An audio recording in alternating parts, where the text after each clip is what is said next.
Welcome to Penrose Learning, where we make understanding easy.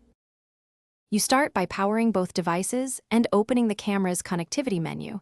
This saves time and prevents mid-transfer failures. Turn camera Wi-Fi on or switch to mass storage mode and plug the original USB cable into the camera. On your phone, unlock and allow any prompts for new devices. This grants access. Once done, choose the transfer method, Wi-Fi for convenience, cable or SD adapter for speed, and prepare the gallery or file manager to receive files. Now you perform the actual move. Open the camera app or file manager on your phone and navigate to the folder with videos or photos. If using Wi-Fi, pair devices and select files, then tap Send. If using a cable or SD adapter, copy and paste or use Import. Make sure signal stays stable and avoid interrupting power.